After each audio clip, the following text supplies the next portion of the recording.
Hello, so I'm going to paint my cabinets today. I'd like to paint the inside. I would like to paint this stained cabinet doors with a mourning dove, like a mixture of white and yellow, because I want it a little bit lighter. So when the rays of the sun coming in my window, it looks brighter. Okay, so I already removed the stuff inside, and I have to remove the cabinets as well, the door cabinets.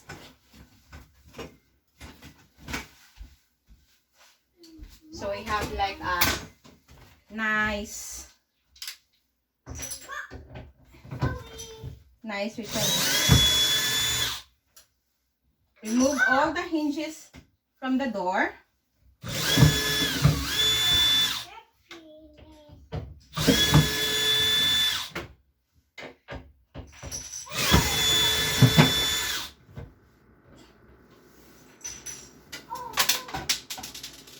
Okay. The other one too. You have to secure all the screws and hinges.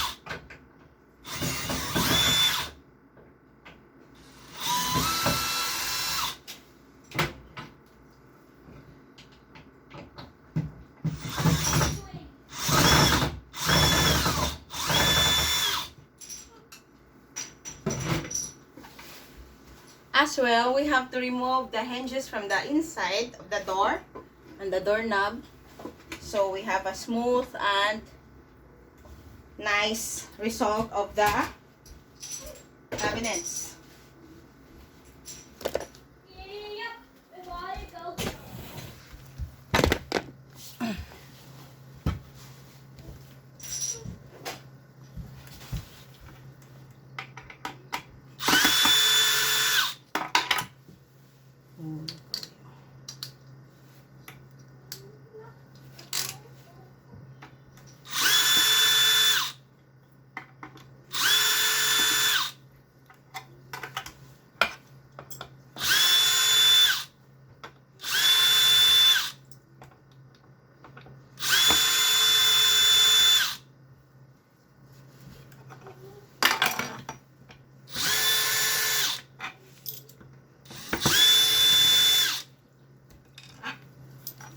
So we already removed the hinges and the screws.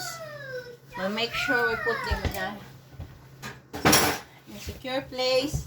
And after that, we will wash the doors. You can use a soap, a regular dish soap, and a scrub. Or if you can find a cabinet cleaner,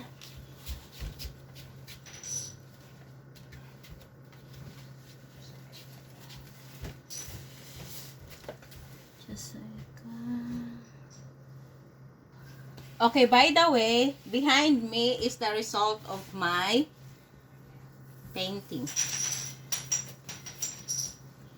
This is the color before. Okay, so we're going to clean the door from dust and particles.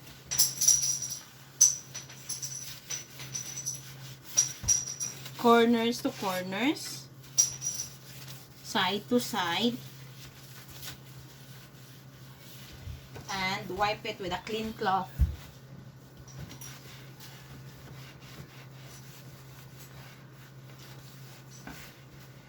Same as well as the back side.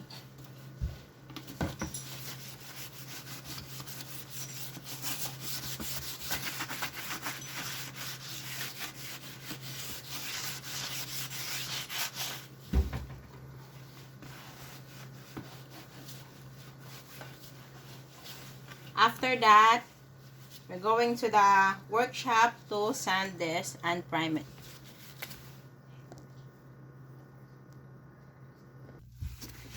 Okay, so I'm going to sand the door cabinet here with a 120 sandpaper. 120 sandpaper.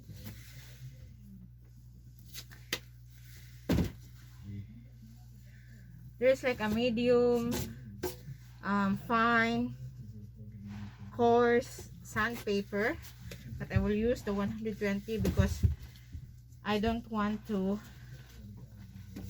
lessen the thickness of my cabinet.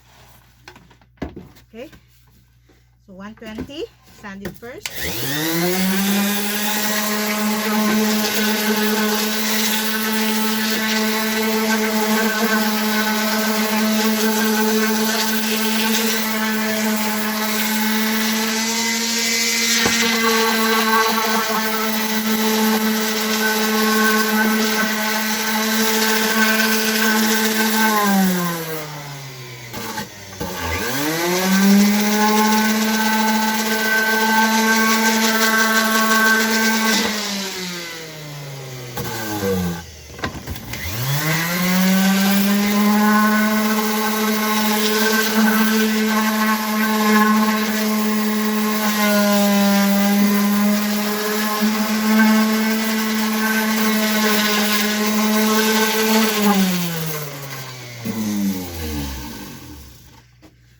Okay, so I sanded this one. If you can see, you can still see a stain in it. That's okay because the primer will block the stain.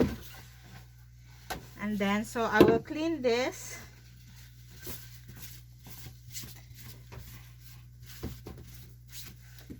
To remove the sand,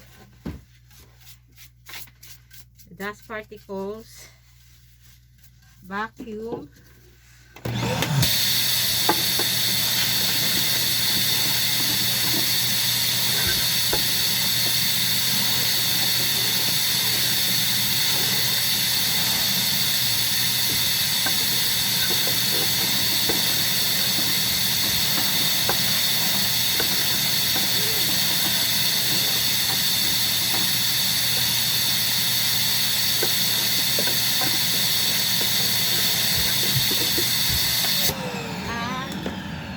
With a clean cloth.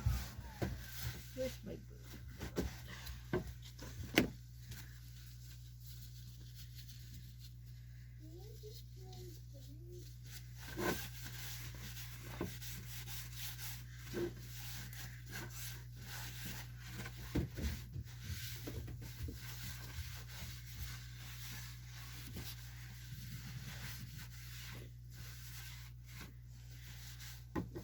Okay, so after it is clean, we can start priming it. The process of this is sanding, prime, sanding, prime, and then the third prime is just no sanding. Then after that, you have to leave it for 24 hours before you paint your desired color. Okay, so I'll prime it now.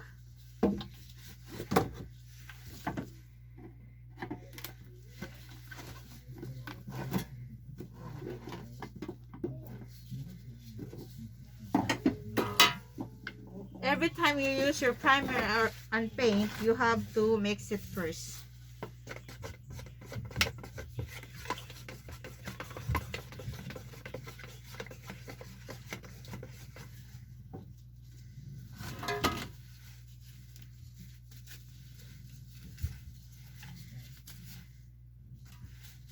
Okay, so to prime it, I'll start in the middle.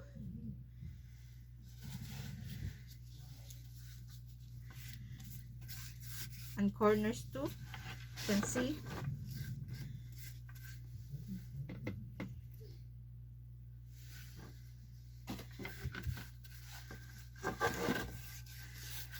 You have to follow the direction of the grain.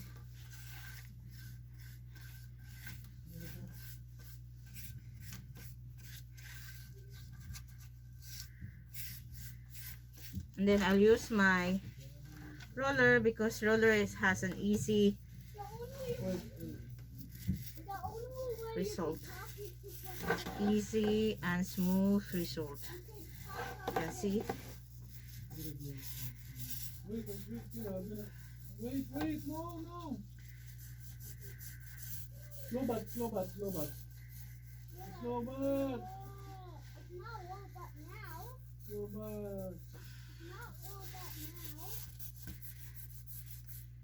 Please go back here.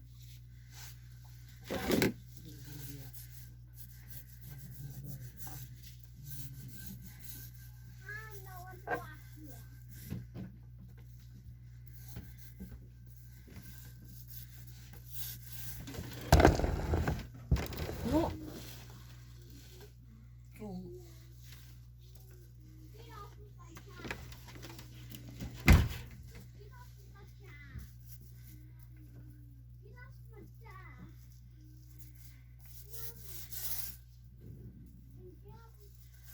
Okay, after you prime the first step, you leave it for an hour and then you come back for it.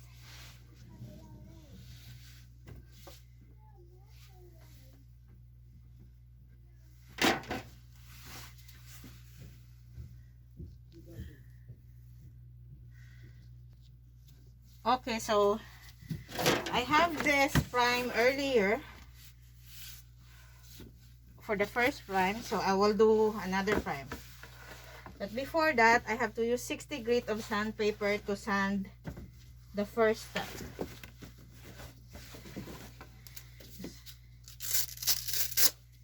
60. It's just a fine sanding.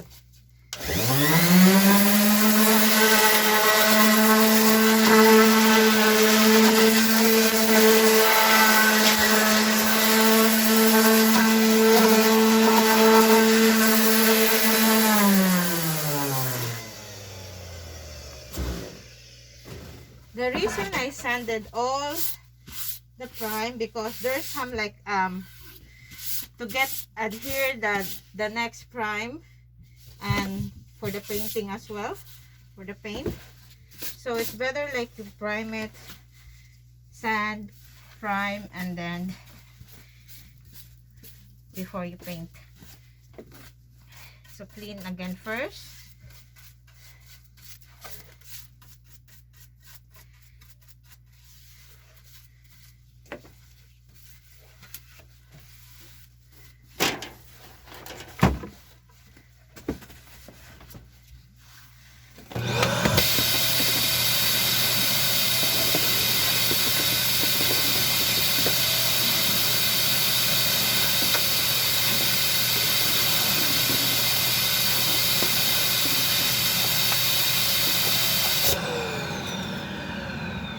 Okay, and I will prime it the second time. This is my second prime.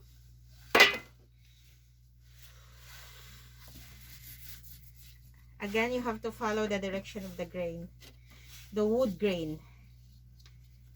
So you can see.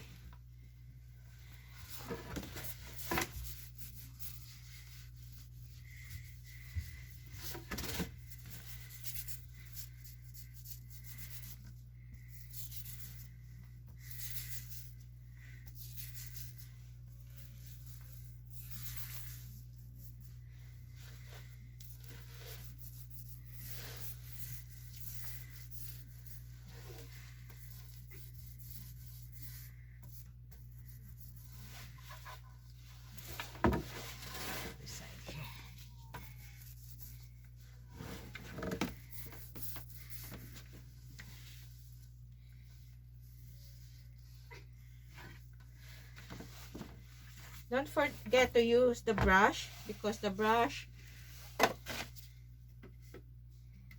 can cover the corners of this.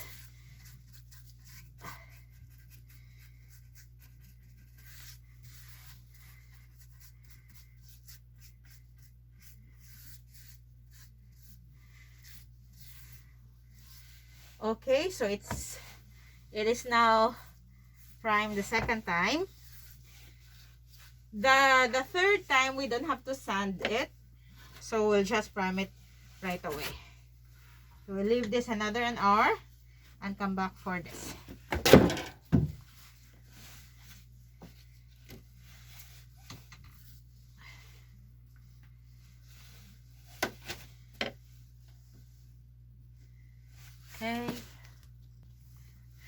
Okay, so this is our third prime. We don't need to sand this, so we'll just put primer right away.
And some brush at the corners.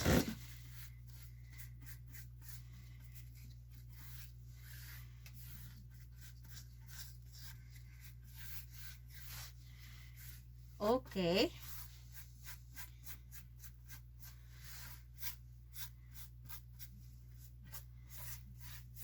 So again, this is my third coat. I have to leave this 24 hours before I start painting the cabinet.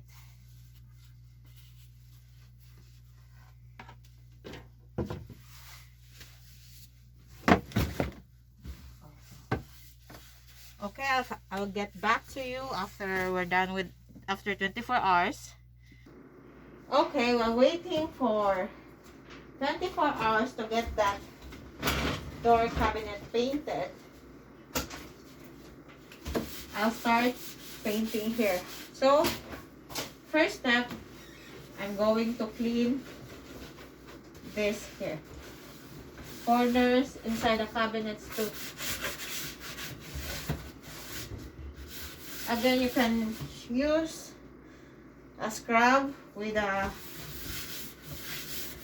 clean water mixed with soap, regular soap, detergent, anything you would like to clean the cabinet.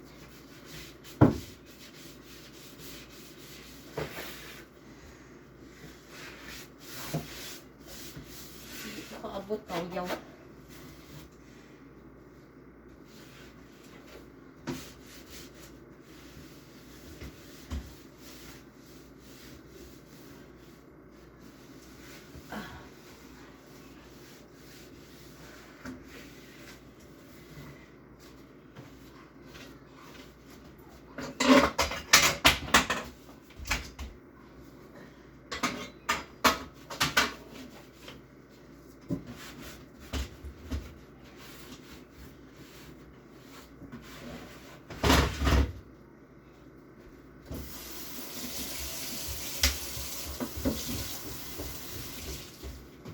Mom, Yeah, what day is it?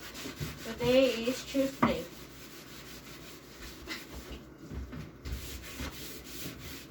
I just want to play with 1 hour.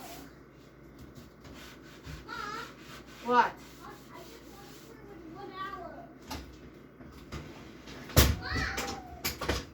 Just second ali.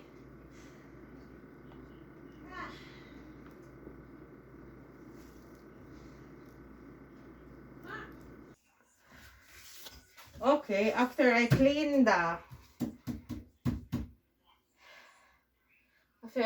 inside, I can start priming now. I don't want to, I can use a sandpaper, just like a manual sanding, but because it's dusty and kids are here, I don't want to sand them. So I'm just gonna put right away. Primer right away.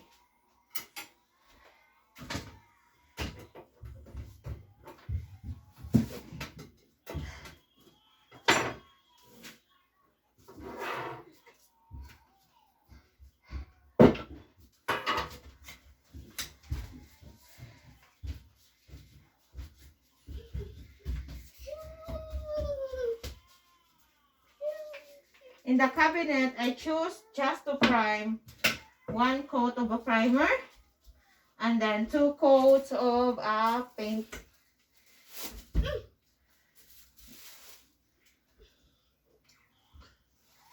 Okay, I'll start that. I swear you have to follow the direction of the drawing.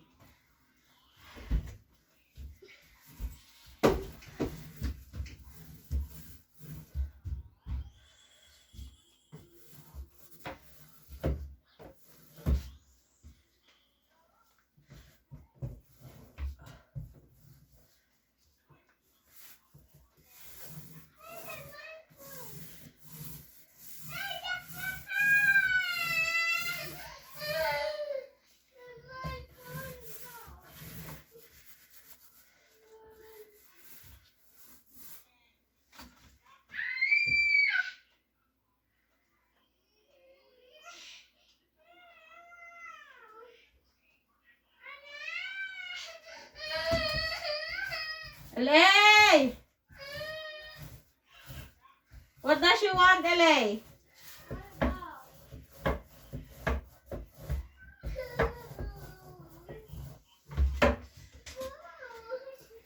can see I primed that one. I'll just have to finish that in here and I'll show you the next step.